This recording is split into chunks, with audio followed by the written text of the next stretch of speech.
You ask a simple question. The universe is expanding, but expanding into what? Is there some giant empty room out there waiting for galaxies to move in? Or is the question itself the problem? That little knot in your brain right now, that's exactly where good physics lives. Welcome to the channel, where we don't dumb things down, we crack them open. Stick with me till the end of this video, because the answer is going to completely rewire the way you think about space itself. And if that's the kind of thing that gets you excited, hit subscribe, because that's all we do here. Now, let's think about this carefully. Now, before we can answer this question, what is the universe expanding into? I want to do something that might seem a little strange. I want to tell you that the question itself might be wrong. Not stupid, not unscientific, wrong in a very interesting way. And understanding why it's wrong, that's actually where the real physics begins. See, when most people hear the universe is expanding, their brain does something completely natural. It builds a picture of stuff, galaxies, stars, space, all spreading outward like an explosion, like shrapnel flying away from a bomb. And if things are flying outward, well, there must be somewhere out there to fly into, right? That mental image feels so obvious, so geometrically sensible that we don't even notice we've already smuggled in an assumption. A big one. We've assumed that the universe is an object inside something else. And that assumption, quiet, invisible, seemingly harmless, is exactly what leads us into a wall. Here's a thought experiment. Imagine you're a tiny ant living on the surface of a balloon. Not inside the balloon, not floating in the air around it. You live on the surface, that two-dimensional rubber skin, that's your entire universe. Every direction you can walk, everything you can see, every measurement you can make, it all happens on that surface. Now someone starts blowing up the balloon. Your universe, the surface, is expanding. Other ants on other parts of the balloon are moving away from you. The more distant they are, the faster they recede. Sound familiar? That's actually a decent model of our universe. Now here's the question. What is the balloon's surface expanding into? And you, the ant, stop and think. I have no idea what into even means. You can't point to an outside. You have no experience of it. No measurement you can do on the surface tells you there's a three-dimensional space beyond it. For you, the surface is all of space. The outside of the balloon, that's not part of your universe. It's not something your physics describes, needs, or refers to. Now, we live in 3 dimensions, not 2, but the logic is identical. When physicists say space is expanding, they don't mean that galaxies are flying through some pre-existing empty void, some cosmic waiting room that was already there, ready to be filled. What they mean is something subtler and far stranger. The fabric of space itself is stretching. The distance between things is growing, not because things are moving through space, but because space between them is increasing. There is no outside, not because we haven't found it yet, but because the question assumes a kind of geometry that simply doesn't apply here. This is what makes physics genuinely hard and genuinely exciting. Nature doesn't always fit the pictures our intuition hands us. Sometimes the honest answer is the picture is wrong and we need a new one. So when someone asks, what is the universe expanding into? The best first answer is, let's look very carefully at what we're actually asking. Because the moment you examine the question, really examine it, you start to see something beautiful. The universe doesn't need an outside to expand. It carries the rules of its own geometry within itself. And that idea that space can be self-contained, boundless, and still growing, that's what we're going to build up piece by piece for the rest of this video. Alright, so we've established that the universe doesn't need an outside to expand into, but that answer, satisfying as it is, immediately opens a deeper door. If space isn't expanding into something, then what is it doing exactly? What does it even mean for space itself to stretch, to curve, to grow? To answer that, we need to talk about something that sounds abstract, but is actually deeply physical. We need to talk about the geometry of space itself. Now, most of us grew up with a very specific idea of geometry. Flat, straight lines go on forever, parallel lines never meet. The angles of a triangle always add up to exactly 180 degrees. This is the geometry of a tabletop, a sheet of paper, a classroom chalkboard. It's called Euclidean geometry. And for thousands of years, people assumed quite reasonably that this was simply the geometry of the universe, the natural default shape of space. But here's the thing. That assumption was never a measurement. It was a habit of imagination. And nature, as it turns out, is not obliged to share our habits. Let me give you a thought experiment. Take that same flat sheet of paper and start curving it. Roll it into a cylinder. The geometry changes slightly, but measurably. Now take something more dramatic. Imagine the surface of the Earth, a sphere. On a sphere, something remarkable happens. Draw two lines, starting parallel at the equator, both heading due north. By every flat geometry rule, they should stay parallel forever, but they don't. They curve toward each other and meet at the North Pole. On a sphere, parallel lines converge. Triangles have angles that add up to more than 180 degrees. The rules of flat geometry simply don't apply, not because something is broken, but because the surface itself has curvature built into it. This is the key insight. Geometry isn't just a set of abstract rules drawn on a page. Geometry is a physical property of space. It can vary. It can curve. It can do things that flat space cannot. Now Einstein took this idea and did something breathtaking with it. In general relativity, he showed that space and time, together as space-time, isn't a rigid fixed stage on which physics performs. It's a dynamic, flexible structure. Matter and energy curve it, and that curvature is gravity. But here's what matters for our question today. If space can curve, it can also stretch. The distance between 2 points in space isn't just a fixed number sitting there waiting to be measured. It's determined by the geometry of the space between them, and that geometry can evolve. When cosmologists say the universe is expanding, they mean the geometry of space is changing over time. The metric, the mathematical ruler that tells you how far apart things are, is scaling up. Two galaxies sitting perfectly still, not moving at all, will find themselves farther apart tomorrow than they are today. Not because they moved, but because the space between them grew. This is genuinely hard to visualize because we're used to thinking of space as nothing, as emptiness, as absence. But in modern physics, space is not nothing. It has geometry. It has energy. It can ripple, curve, and expand. It is, in a very real sense, a physical thing. And once you accept that, once you really let that land, the universe stops being a collection of objects floating in a void and becomes something far more extraordinary. It becomes a geometry, a living, evolving geometry. And we are patterns woven into the fabric of it.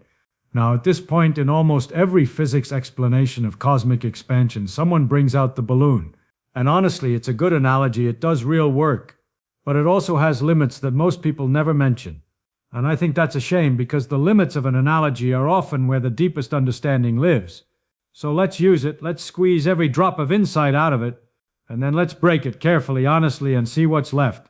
Here's the balloon analogy in its classic form. Imagine you take a balloon and draw dots on its surface with a marker. Each dot represents a galaxy. Now you blow the balloon up.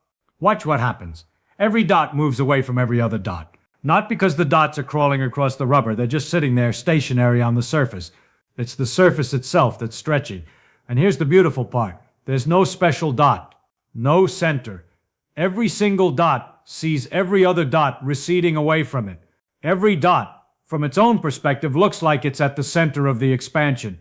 That is a genuinely accurate reflection of what we observe in our universe. Galaxies are receding from us in every direction. The farther away they are, the faster they recede. And this isn't because we're at some special central point. It's because every point in an expanding universe looks exactly like that. The balloon gets that right, beautifully right. But now let's start pushing on it, because here's where it quietly misleads us. When you picture that balloon, your mind automatically includes something the analogy doesn't announce. The air around the balloon, the three-dimensional room it's sitting in. The balloon is expanding into that room, into pre-existing space that was already there waiting. And that's precisely the picture we're trying to undo. In the analogy, the two-dimensional surface of the balloon is meant to represent our three-dimensional universe. The dots are galaxies, the stretching rubber is expanding space, but the three-dimensional room the balloon sits in, that has no physical counterpart. There is no higher dimensional space our universe is expanding into. That room is a ghost, a trick of the imagination. The analogy works on the surface, literally, but it smuggles in an outside that isn't part of the physics. There's a second place the analogy wobbles.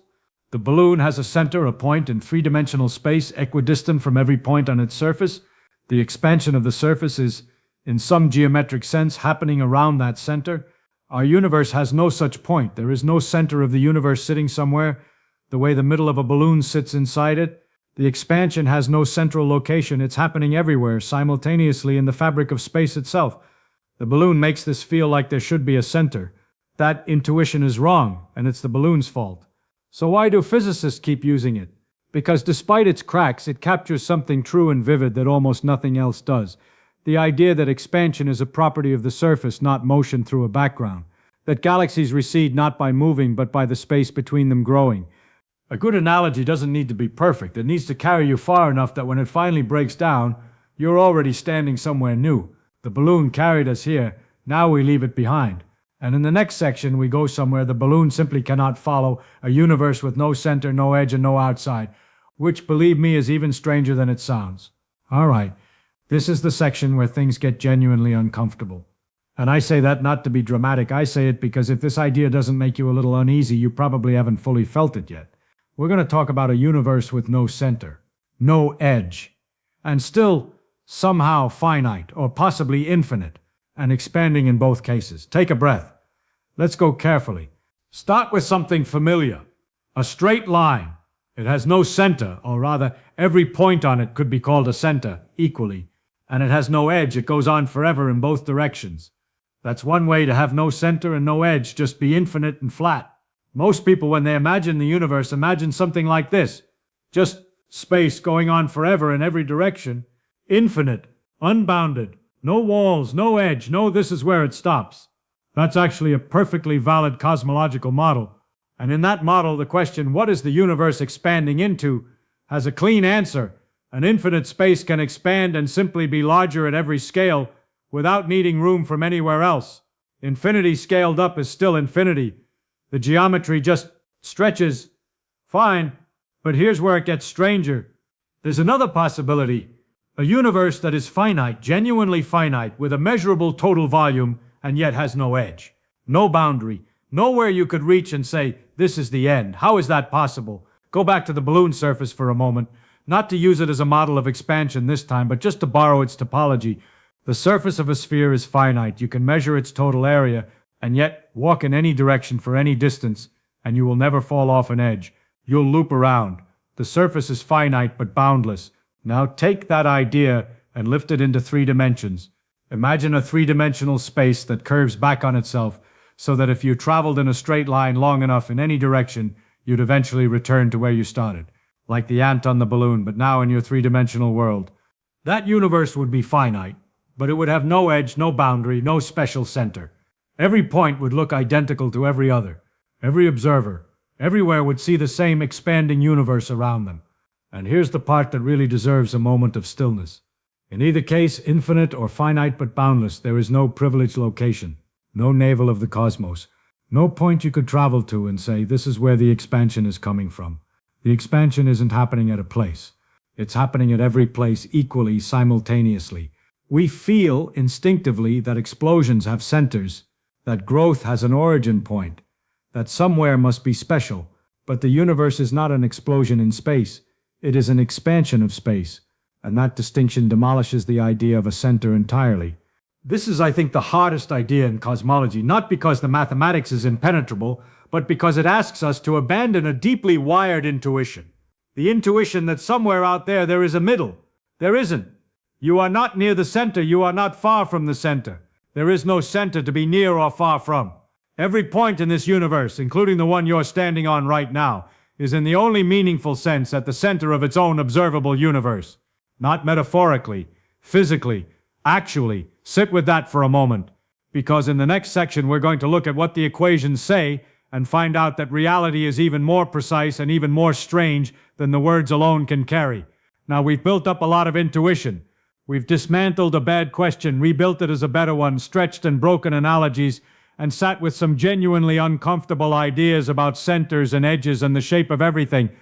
But at some point you have to ask, is this just philosophical wordplay? Or does the physics actually say this? Precisely, mathematically, unambiguously, it does. And I want to show you how, without burying you in symbols, but without cheating you out of the real idea either. In 1915, Einstein published his field equations of general relativity. They are, in a very honest sense, the most accurate and complete description of space-time, gravity, and the large-scale structure of the universe that we have ever written down. What they describe fundamentally is a relationship, a conversation between geometry and matter. Matter and energy tell space how to curve. Curved space tells matter how to move, back and forth, dynamically, continuously. Now, Here's what almost nobody tells you in popular physics. When Einstein first solved his own equations for the universe as a whole, the solution was uncomfortable. The equations didn't describe a static universe, they described one that was either expanding or contracting. The geometry itself was restless. Einstein didn't like that. It felt wrong to him, philosophically, intuitively wrong. So he added a term to his equations, an artificial constant, specifically to hold the universe still. He called it the cosmological constant. He later called it the greatest blunder of his life. Because in 1929, Edwin Hubble observed something extraordinary. Galaxies were receding in every direction, at speeds proportional to their distance. The universe wasn't static. It was expanding, exactly as the unmodified equations had said it should be. The mathematics knew before we did. So what do the equations actually describe when they describe expansion? There's a quantity in cosmology called the scale factor. Think of it as a single number that tells you the relative size of the universe at any given moment in time. Not the absolute size, we may never know that, but the ratio of sizes. How big is the universe now compared to how big it was then? At the Big Bang, the scale factor was effectively zero, or at least incomprehensibly small. Today it's larger, tomorrow it will be larger still. And the rate at which that scale factor changes over time, that's what we mean by the expansion of the universe. Crucially, this scale factor applies everywhere simultaneously. It's not that space is growing from one edge and catching up somewhere else. Every distance, every gap, every stretch of space between every pair of points, all of it is scaled by the same factor at the same time. It's as if someone turned a universal dial, and every ruler in the cosmos stretched together. Now here's the final, beautiful, quietly devastating thing the equations tell us. This expansion doesn't require an outside, it doesn't reference anything beyond the universe. The scale factor is a property of the universe's geometry, internal, self-contained, complete. General relativity describes a universe that carries its own rules, its own curvature, its own dynamics, entirely within itself. There is no equation, no term, no variable that says, and here is the space the universe is expanding into. That term doesn't exist, because that space doesn't exist. The universe is not expanding into anything. It is expanding into more of itself, and that, I think, is the most honest answer physics can give. Not a deflection, not a we don't know yet, but a precise, tested, mathematically grounded statement that the question assumes something, an outside, a container, a void waiting to be filled, that the equations simply do not contain. We started this video with a question that felt obvious, and we've ended with something far more extraordinary. A universe that is, in the deepest sense, complete, boundless, self-describing, and still, after everything, almost impossibly strange. That's physics. That's the real thing. And there is always more. So, let's come back to where we started. A simple question, almost childlike in its clarity. If the universe is expanding, what is it expanding into? And look how far that question carried us. We discovered first that the question itself was built on a hidden assumption that the universe is an object sitting inside something larger, like a ball in a room. And that assumption, quietly, invisibly, was steering us toward an answer that physics simply doesn't support. We learned that space isn't a container, it's a fabric, a physical, dynamic, geometrically rich structure that can curve, stretch, and evolve. That space is something, not nothing, and because it's something, it can behave in ways that empty nothing never could. We took the balloon analogy, wrung every honest drop of insight from it, and then let it go because the best tools in physics are the ones you're willing to put down when they've done their job. We sat with the deeply unsettling truth that this universe has no center, no edge, no special location, that every point, including the one you're standing on right now, sits at the heart of its own observable cosmos, not poetically, physically, and finally we let the equations speak. General relativity, the most precisely tested theory in the history of science, describes expansion as a property of geometry itself, internal, self-contained, requiring no outside reference, no surrounding void, no cosmic waiting room. The universe is not expanding into something, it is expanding into more of itself. Now I want to say something directly to you. The fact that you asked this question, or that it bothered you, nagged at you, refused to feel settled, that's not confusion. That's the beginning of physics. The best scientists in history weren't the ones with the most answers ready. They were the ones who looked at a question everyone else had stopped asking and said, wait, let me look at that more carefully. That's what you did today. And that matters. If this kind of thinking excites you, if you want more physics explained not with shortcuts or hand-waving, but with real clarity, real honesty, and genuine curiosity, then subscribe to this channel. That's all we do here. We take the questions that feel too big or too strange or too tangled, and we sit with them carefully until they give up their secrets. There are more videos coming on time, on quantum reality, on why anything exists at all. Each one starts exactly where good physics always starts, with a question worth asking. Hit subscribe, leave a comment below telling me which part of this video cracked something open for you, and share this with someone who looks at the night sky and wonders, because the universe is under no obligation to be simple, but it is, against all odds, understandable. And that is the most extraordinary thing about it. And that's it. That's the whole strange, beautiful thing. You know, when I first started pulling this topic apart, really pulling at it, I wasn't sure where it would lead. That's the honest truth. Some questions, when you look at them closely enough, just keep opening up, like doors inside doors, and this one certainly did. So thank you, genuinely, not just for watching, but for thinking along, for sitting with the uncomfortable parts instead of skipping past them, for letting a question that has no tidy, pocket-sized answer actually breathe for a little while. That's not a small thing. Most people don't do that. You did. Physics at its best isn't about memorizing answers. It's about learning to be comfortable with a universe that is under no obligation to match your expectations, and finding that more exciting than disappointing. I hope today felt a little like that. If it did, if something clicked or something didn't click and now you can't stop thinking about it, honestly, both of those are good. Both of those mean something real happened. Drop a comment. Tell me where your brain got stuck. Tell me what surprised you. I read them, I think about them. Sometimes they become the next video. Take care of yourselves. Stay curious. I'll see you in the next one.